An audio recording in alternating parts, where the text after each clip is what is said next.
အားလုံးပဲမင်္ဂလာပါမြို့ Daily Football ကနေပြီးတော့ကြိုဆိုလိုက်ပါတယ်ကမ္ဘာဖလားပွဲစဉ်တွေလည်းပြန်လည်ပြီးတော့စတင်တော့မှာဆိုတော့ကျွန်တော်ကမ္ဘာဖလားပွဲစဉ်ရဲ့ Group A ကဘယ်အသင်းတွေကနောက်တစ်ဆင့်တက်သွားမလဲဘယ်အသင်းတွေကတော့ကျွန်တော်တို့ဒီပြုတ်သွားမလဲဆိုတာနဲ့ပတ်သက်ပြီးတော့ကျွန်တော်နဲ့အတူဆွေးနွေးသွားကြရအောင်ကျွန်တော်ဘက်ကနေပြီးတော့လဲ football jersey လေးတွေကိုကျွန်တော်လက်ဆောင်ပေးဖို့ရှိပါတယ်အခုလက်ရှိအကောက်ရဲ့ pin post မှာဘယ်လိုလှုပ်ဆောင်ရမလဲဆိုတာနဲ့ပတ်သက်ပြီးတော့ကျွန်တော်ပြောပြပေးထားဖြစ်တဲ့အတွက်လက်ဆောင်လိုချင်တဲ့သူတွေအနေနဲ့သွားကြည့်လို့ရပါတယ်ဆိုတော့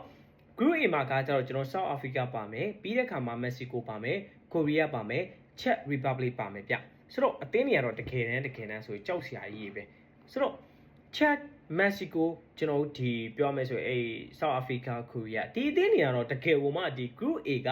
ကျွန်တော်လူတော်တော်များများစိတ်ဝင်စားတဲ့ကျွန်တော် group လို့ကျွန်တော်ပြောလို့မရဘူးဗျဘာလို့လဲဆိုတော့ဒီမှာကျတော့ကျွန်တော်ကိုရီးယားရဲ့ Mexico ရဲ့ Czech Republic ကျွန်တော်တက်မယ်ဆိုရင်ဗျဘယ်အသင်းတွေတက်မလဲကိုရီးယားကတော့ကျွန်တော်အနေနဲ့ခံမှန်းလို့မရပါဘူးကိုရီးယားအနေနဲ့ဘယ်လိုနည်းနဲ့မှနောက်တစ်ဆင့်တက်လိမ့်မယ်လို့ကျွန်တော်အနေနဲ့မယုံကြည်ဘူး Mexico တက်မယ်ကျွန်တော်နောက်တစ်သင်းကတော့ Czech Republic တက်သွားလိမ့်မယ်လို့ကျွန်တော်အနေနဲ့ထင်ပါတယ်လူတော်တော်များများကတော့ဒီ group ကိုတော့တော်စိတ်ဝင်စားမှာမဟုတ်ဘူး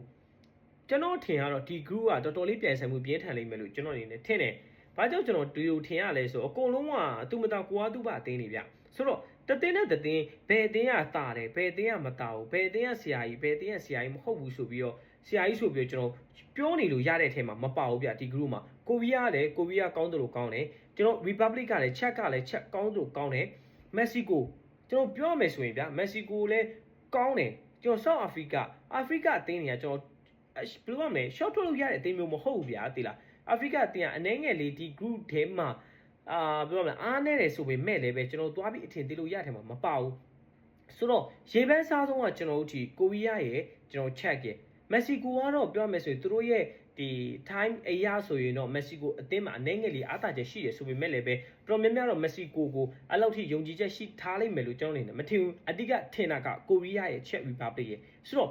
ချက်ကတော့ကျွန်တော်အနေနဲ့ AC ဒီ group ကို AC ဖြတ်ကျော်နိုင်တယ်လို့ထင်တယ်နောက်တစ်သင်းကတော့ကျွန်တော် Mexico